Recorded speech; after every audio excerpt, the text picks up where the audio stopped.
اشرح لي صدري ويسر لي امري واحلل عقدة. الحمد لله رب العالمين والصلاة والسلام على سيد الأنبياء والمرسلين وعلى آله وأصحابه أجمعين، أما بعد،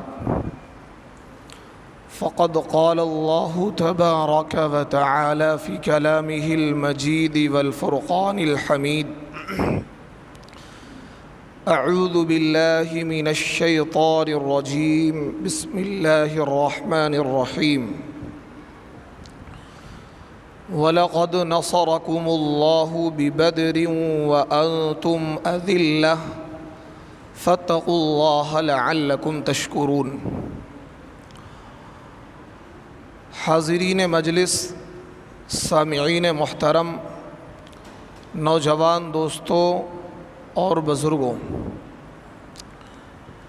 پچھلے ہفتے میں نے آپ کے سامنے غزوہ بدر سے پہلے جو حالات پیش آئے تھے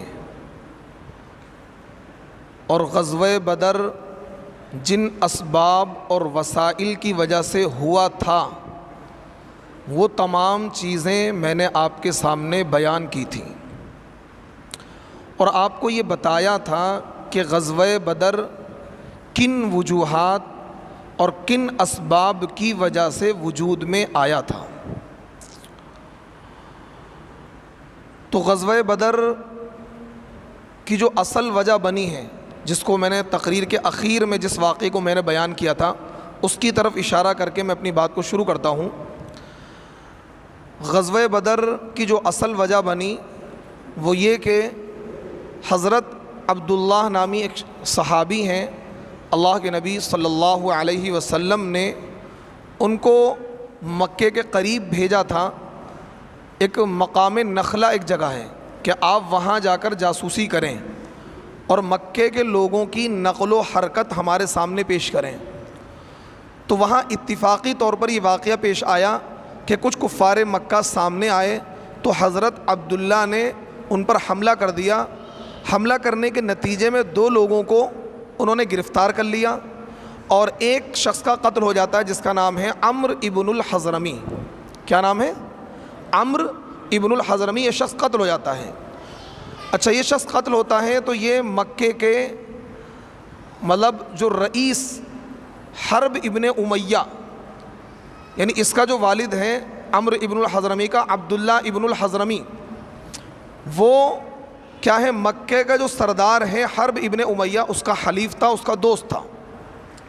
ادھر ایک تو واقعہ یہ پیش آیا، دوسرا یہ غلط خبر مکۃ المکرمہ میں مشہور ہو گئی، پھیل گئی کہ مسلمان جو ہیں ہمارا قافلہ لوٹنے کے لیے تیار ہیں اور قافلہ لوٹنے کے لیے وہ نکل پڑے ہیں۔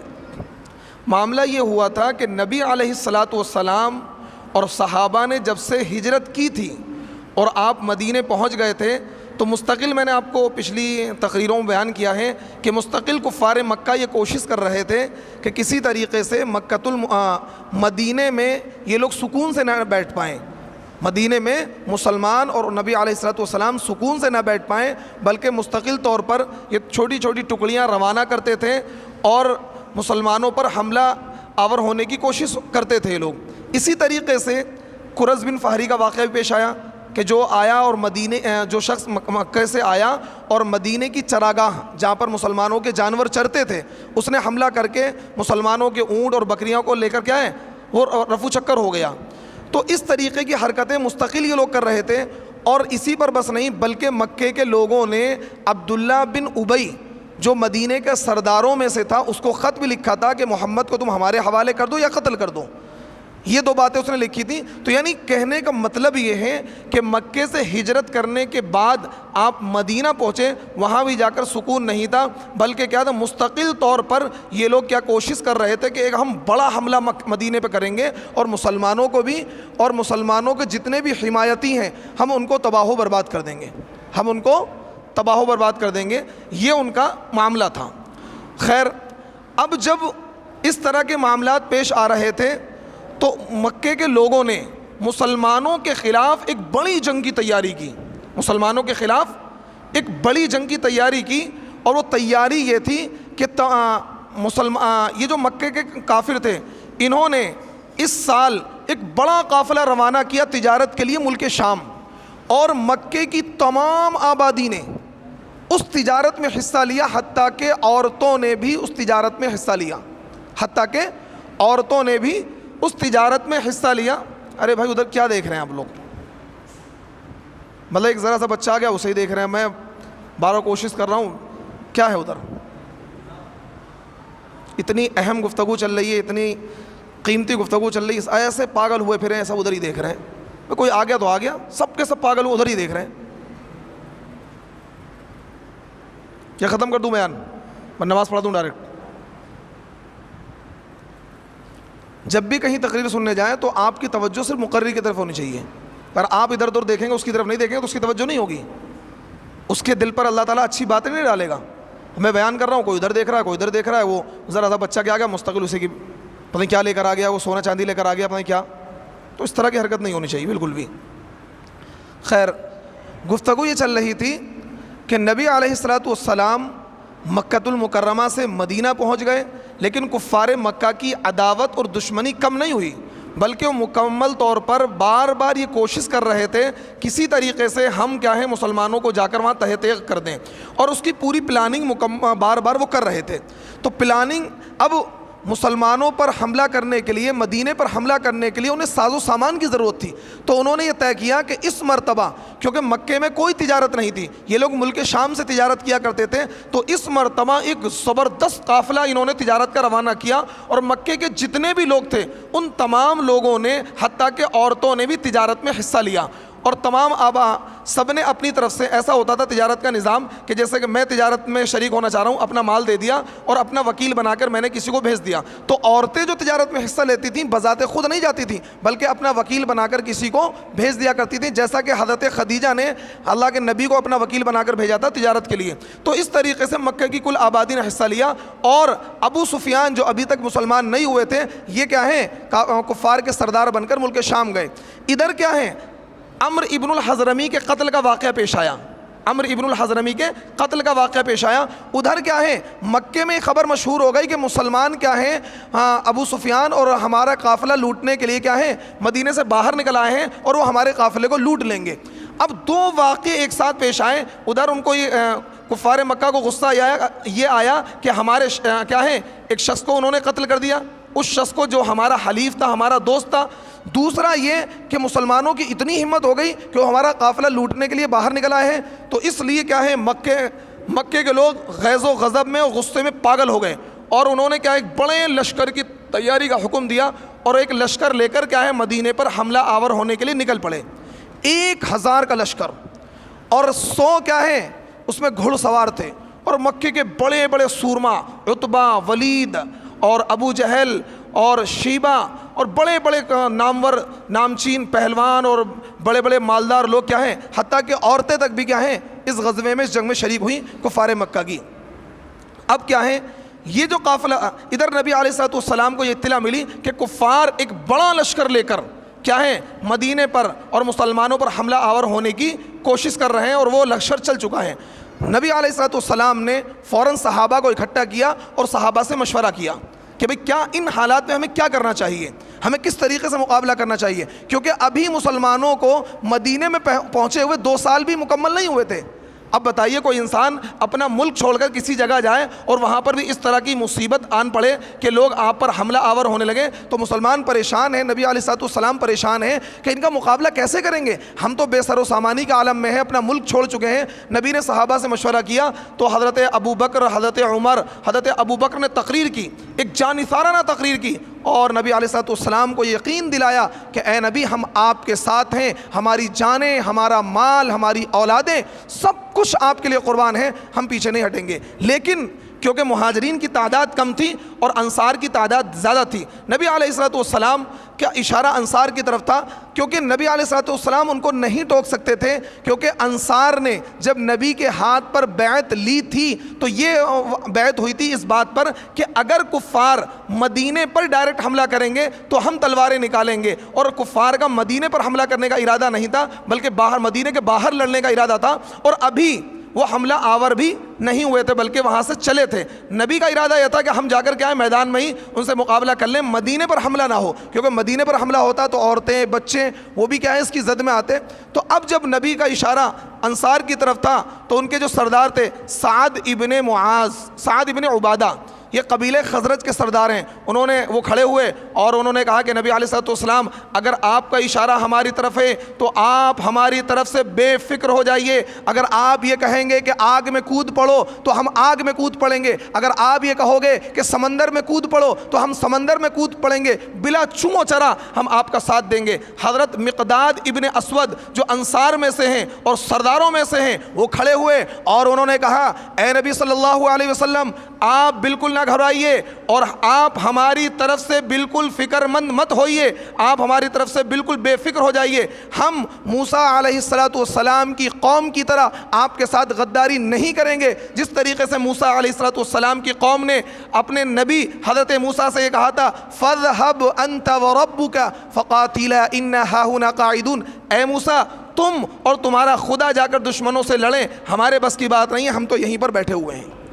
یہ کس نے جواب دیا تھا؟ موسیٰ علیہ السلام کی قوم نے، کہ جاؤ تم اور تمہارا رب جا کر لڑے، ہمارے بس کی بات نہیں، ہم تو یہیں بیٹھے ہوئے ہیں۔ تو حضرت مقداد نے کہا کہ اے نبی ہم آپ کو اس طرح کا جواب نہیں دیں گے، بلکہ دائیں سے، آگے سے، پیچھے سے، بائیں سے ہر طریقے کا حملہ ہم اپنے اوپر جھیلیں گے، لیکن آپ کے اوپر آنچ نہیں آنے دیں گے۔ نبی علیہ السلام نے جب انصار صحابہ کی یہ تقریریں سنی، یہ وعدے سنے، تو نبی علیہ السلام کا چہرہ کھل اٹھا، آپ کا چہرہ دمک اٹھا، اور نبی علیہ السلام نے کیا تیاری کا حکم دے دیا۔ اب نبی علیہ السلام نے غزوہ بدر کی تیاری کا حکم دیا، اور نبی یہ 60 مہاجرین اور باقی انصار تھے، یہ قافلہ لے کر نبی علیہ السلام مدینے سے باہر نکلے۔ اب مدینے سے باہر لشکر کا جائزہ لیا، جو کم سن بچے تھے ان کو نبی علیہ السلام نے کہا کہ آپ کم عمر ہیں، آپ واپس جائیں۔ ان میں سے ایک بچہ تھا سعید ابن العاص، سعد ابن ابی عمیر ابن العاص، وہ چھوٹا بچہ تھا، وہ رونے لگا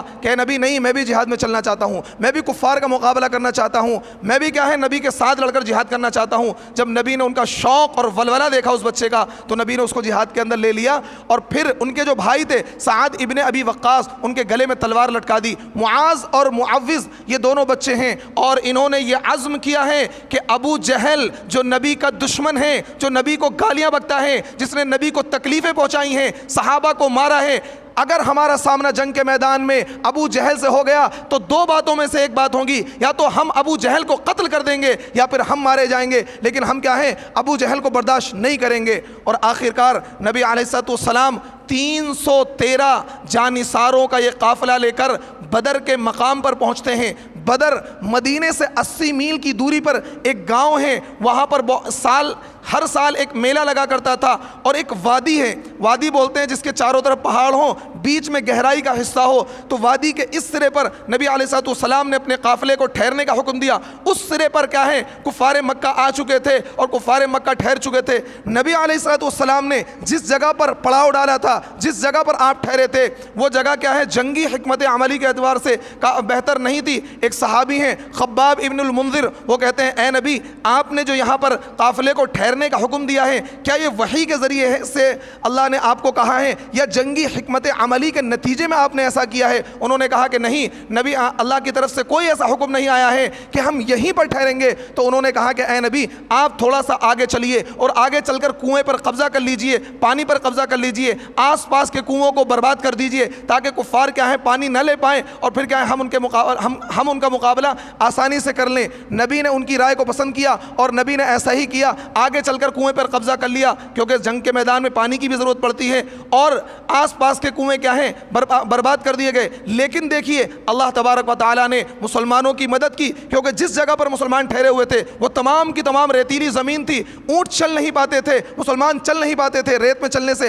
پیر دھس جاتے ہیں۔ اللہ تعالیٰ کی طرف سے وَيُنَزِّلُ عَلَيْكُم مِّنَ السَّمَاءِ مَاءً لِيُطَهِّرَكُم بِهِ، اللہ تعالیٰ نے ان کی یہ مدد کی، آسمان سے بارش نازل کی، آسمان سے پانی نازل کر دیا تاکہ اس کے ذریعے سے اللہ تعالیٰ کیا ہے مسلمانوں کو پاک کریں۔ اب مسلمانوں نے کیا کیا، جگہ جگہ حوض بنا لیے اور پانی، وہاں بارش زوردار بارش ہوئی، پانی کو اکٹھا کر لیا، پانی کو جمع کر لیا، اور نبی علیہ السلام نے کفار کو بھی عام اجازت دے دی کہ تم بھی ان کنوؤں سے ان جگہوں سے پانی بھر سکتے ہو، تمہیں بھی اجازت ہے، کیونکہ نبی جو تھے وہ نبی رحمت تھے۔ اب ایک طرف کفار مکہ ہیں، دوسری طرف کیا ہیں مسلمان تیار کھڑے ہیں، جنگ کا میدان کفر و اسلام کی سب سے پہلی جنگ ہونے کو تیار ہے۔ ادھر کیا ہے کفار مکہ کے ساتھ شیطان لعین بھی آیا ہوا ہے۔ سراقہ ابن مالک ایک مکے کا سردار تھا اور بڑا شخص تھا۔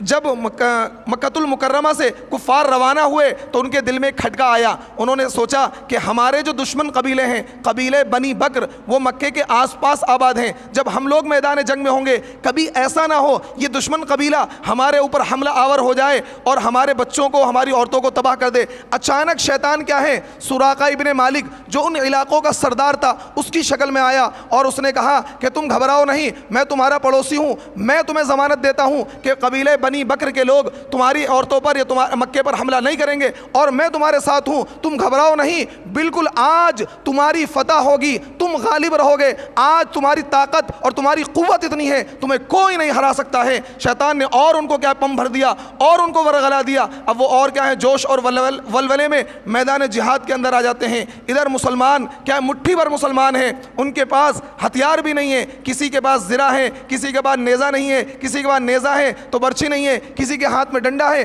یعنی مکمل طریقے سے مسلمانوں کے پاس ہتھیار بھی نہیں تھے، لیکن صرف نبی کے عشق میں، نبی کی محبت میں، قرآن کی محبت میں، قرآن کے عشق میں، دین کی محبت میں وہ اپنی جانوں کا نذرانہ پیش کرنے کے لیے میدان جہاد میں آ گئے تھے۔ نبی کے ایک اشارے پر وہ اپنی جان کو قربان کرنے کے لیے تیار تھے۔ جنگ کا میدان تیار ہونے کو ہے۔ اب کفار مکہ میں کچھ لوگ نیک دل بھی تھے، ان میں سے ایک تھے حکیم بن حزام، انہوں نے سوچا کہ اگر جنگ نہ ہو تو بہتر ہے، کیونکہ سب آپس میں رشتہ دار تھے، کیونکہ کچھ لوگ ایسے تھے کہ ان کا بیٹا مسلمان ہو گیا ہے، کچھ لوگ ایسے تھے کہ باپ مسلمان ہو گیا ہے۔ حضرت ابو بکر مسلمان ہو گئے تھے لیکن ان کا بیٹا ابھی کافروں کی جماعت میں تھا جو اپنے باپ کے مقابلے کے لیے آیا تھا۔ اسی طریقے سے عتبہ کا بیٹا مسلمان ہو گیا تھا، ابو حذیفہ وہ نبی علیہ السلام کے لشکر میں کھڑا ہوا تھا۔ اس طریقے سے تو حکیم بن حزام نے عتبہ سے یہ کہا کہ تم نیک دل انسان ہو اور تم ایسا کرو، یہ جنگ ٹل سکتی ہے۔ اصل معاملہ عمرو ابن الحضرمی کے قتل کا ہے، اور عرب میں یہ معاملہ تھا کہ اگر کوئی کسی شخص کا قتل کر دے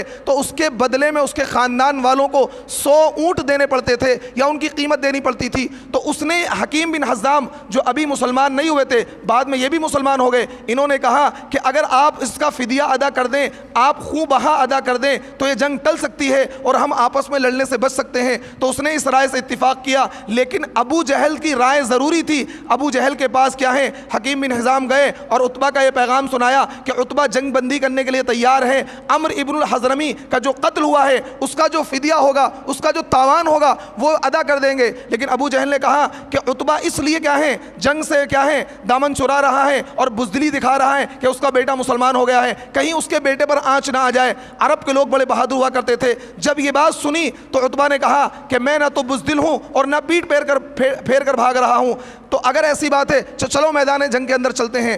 تو ابو جہل نے کیا کیا، عامر ابن الحضرمی جو عمرو ابن الحضرمی کا بڑا بھائی تھا اس کو بلایا اور یہ کہا کہ دیکھو تمہارے دشمن تمہارے سامنے ہیں اور یہ عتبہ دیکھو کیا کہہ رہا ہے، تمہارے دشمن تمہارے ہاتھوں سے نکل جائیں گے۔ اب اس نے کیا ہے رونا شروع کر دیا، کپڑے پھاڑنے شروع کر دیے اور واہ عمو اس طریقے کے نعرے لگانے شروع کر دیے۔ عرب میں جب کوئی روتا اور کپڑے پھاڑتا تھا یہ اس بات کی علامت تھی کہ لوگوں کو اور شدید غصہ آ جاتا تھا، لوگ کیا ہے جنگ کے لیے تیار ہو جاتے تھے۔ پورے لشکر میں کیا غصے کی لہر دوڑ گئی اور پورے لشکر نے تلواریں نکال کر کیا ہے میدان کے اندر آ گئے، اور ایک غصے کی آگ، ایک کیا ہے آتش غضب ان کے دلوں میں بھڑک اٹھا اور کیا ہے جنگ کا میدان بالکل کیا ہے تن گیا۔ اب رات ہو چکی تھی، نبی علیہ الصلوۃ والسلام کے صحابہ آرام سے سو رہے تھے، لیکن نبی رحمت کے لیے ایک چھپر کا سائبان کیا ہے، ایک سائبان بنا دیا گیا، ایک چھوٹی سی کیا ہے جھوپڑی ڈال دی گئی، نبی علیہ الصلوۃ والسلام اس کے نیچے بیٹھے ہوئے ہیں، رات بھر آپ سجدے میں پڑے ہوئے ہیں اور اللہ سے دعا کر رہے ہیں کہ اے اللہ اگر یہ مٹھی بھر جماعت آج ہلاک ہو گئی تو دنیا میں تیرا نام لینے والا کوئی نہیں رہے گا، اے اللہ اس مٹھی بھر جماعت کو بے سر و سامانی کے عالم میں اس جماعت کو آپ فتح عطا فرما دیجئے، آپ کامیابی عطا فرما دیجئے۔ نبی علیہ الصلوۃ والسلام پوری رات اللہ سے گریہ وزاری کر رہے ہیں، اللہ کے سامنے رو رہے ہیں، اللہ تعالیٰ کی طرف سے بشارت کا یہ پیغام سنا دیا گیا، سیہزم الجمع ویولون الدبر، اے نبی پریشان مت ہوئیے، بلکہ یہ کیا ہے ان کفار کو شکست ہوگی اور کیا ہے پیٹ پھیر کر میدان جہاد سے، میدان جنگ سے یہ لوگ بھاگ جائیں گے۔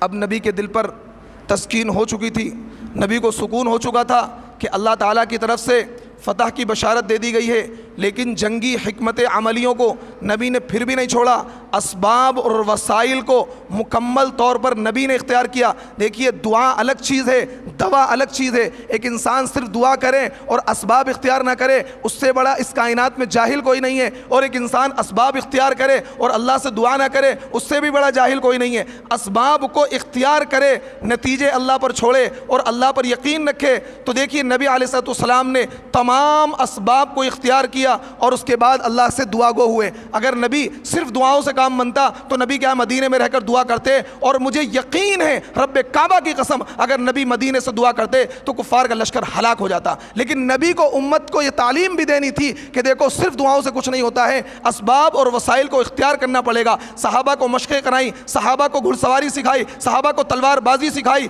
اور اپنی حد تک جتنی تیاری ہو سکتی تھی نبی نے وہ تمام تر تیاریاں کی، اور جنگی حکمت عملی کے اعتبار سے پانی پر جا کر قبضہ کیا اور پانی کا ذخیرہ اپنے لیے جمع کیا۔ پھر کیا ہے رات میں اللہ کے سامنے گڑ گڑائے اور روئے، اور اللہ تعالیٰ کی طرف سے کیا ہے بشارت دے دی گئی، سیہزم الجمع ویولون الدبر، کہ اے نبی آپ پریشان نہ ہوئیے، یہ لشکر جو ہے شکست کھا جائے گا اور پیٹ پھیر کر بھاگ جائے گا۔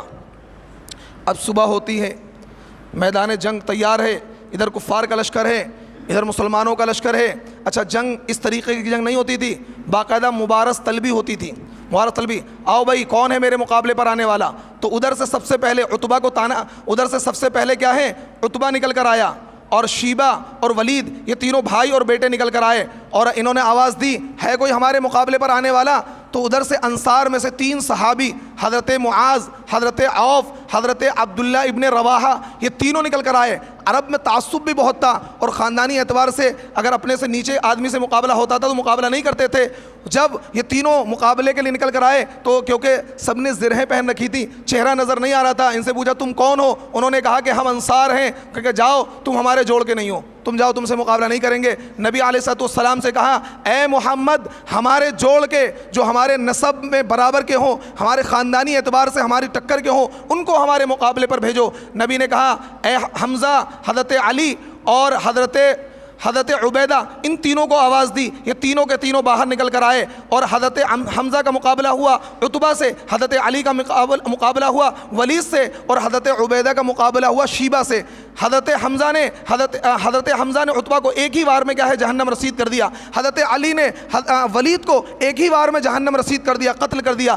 اب حضرت عبیدہ جو تھے اس حضرت عبیدہ کو کیا ہے زخمی کر دیا شیبہ نے، لیکن فوراً حضرت علی آگے بڑھے اور حضرت علی نے کیا ہے شیبہ کو ایک تلوار ایسی ماری کہ وہ بھی جہنم رسید ہو گیا، اور حضرت عبیدہ جو زخمی ہو گئے تھے ان کو کندھے پر لا کر انہوں نے کیا ہے نبی کے قدموں میں لے کر ڈال دیا۔ انہوں نے کہا اے نبی کیا مجھے شہادت مل گئی ہے؟ کیا میں نے شہادت نوش کر لی ہے؟ نبی نے کہا ہاں تمہیں شہادت مل گئی ہے، تمہیں ایک اعلیٰ مقام مل گیا ہے۔ اس کے بعد حضرت زبیر لشکر سے نکل کر آگے آئے اور انہوں نے کہا کہ آؤ کون ہے میرے مقابلے پر آنے والا؟ ادھر سے سعید ابن العاص کا بیٹا عبیدہ نکل کر آیا اور اس نے کہا میں تیرے مقابلے پر آتا ہوں۔ پورا لوہے میں پیک تھا، بالکل اس کا چہرہ اس کا جسم کچھ بھی نظر نہیں آ رہا تھا، صرف ذرا سی آنکھ نظر آ رہی تھی۔ حضرت زبیر بڑے ہی ماہر برچھی چلاتے تھے، بڑے ہی ماہر کیا ہیں نیزہ چلاتے تھے۔ انہوں نے تاک لگا کر اتنی زور سے اس کی آنکھ میں نیزہ مارا کہ اس کی آنکھ کے اندر نیزہ گھس گیا اور وہ کیا ہے زمین پر گر گیا, اور زمین پر گرنے کے بعد میں فوراً اس نے دم توڑ دیا. حضرت زبیر